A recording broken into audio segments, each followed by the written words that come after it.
when you step into the game of trading, you step into the game or it's like a game, the market game. And you should know how the rules in this market work, but also who are the players.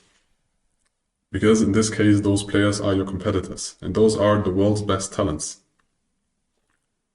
Best physics, best mathematics, best teachers, best philosophers even. You see in hedge funds very often, you see philosophers who are like, what the fuck do teachers or philosophers have to do with trading? It's not about their direct connection to trading or to the markets, but it's about the team and a team of different people thinking differently, because when you want to find an edge, you need an individual edge. You want to find new ways, you want to find new inefficiencies, and if you do the same as everybody does, it's more unlikely that you're gonna find an edge in this when you are a big player. But those players influence the market way more. We are more like the small fish that swim with the whale, but we are not the whale. So our goal or our edge is just to find small inefficiencies and use them for our own advantage.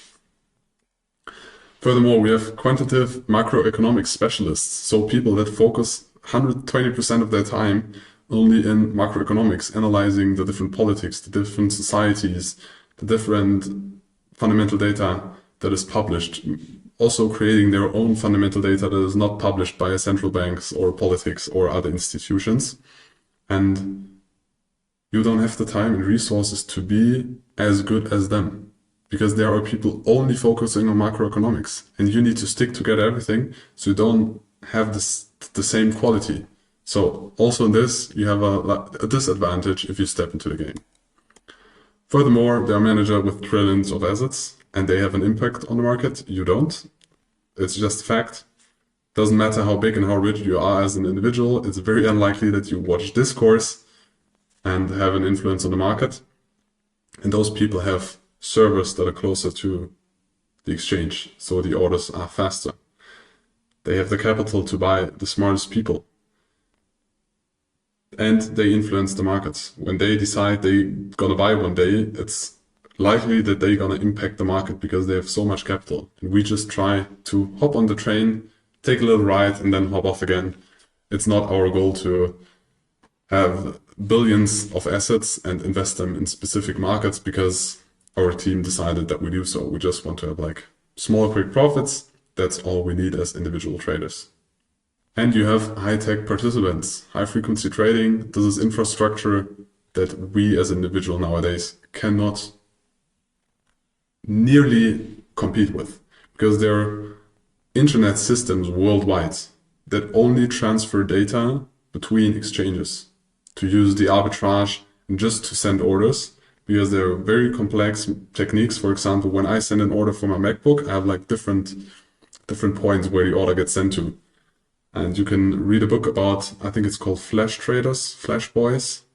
They realized, okay, when I send an order to New York Stock Exchange, they could front run me. I mean, me as an individual, maybe not, but if it's a bigger institution and they are faster and they recognize, okay, I'm sending an order here from Europe to New York, and they are faster, they can buy the exact same amount or a little bit less of amount before me, rise the price, and then my order steps in and they sell it to me. And they just make a small profit, but they know that the order of a market buy, for example, already is on the way.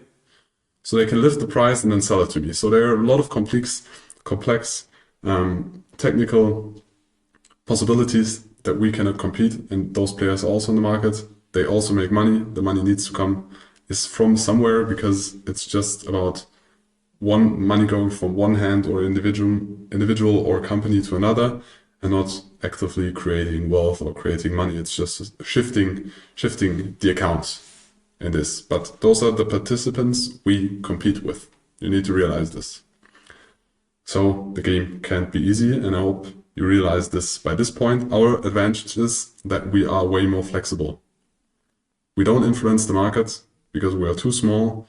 We are very flexible in our decisions. We don't have large compliance processes in the background, and we don't have trillions under assets or under management that we need to invest in the asset. The asset don't care if we buy or sell because we're too small. So those are the advantages that we as small traders use in the markets.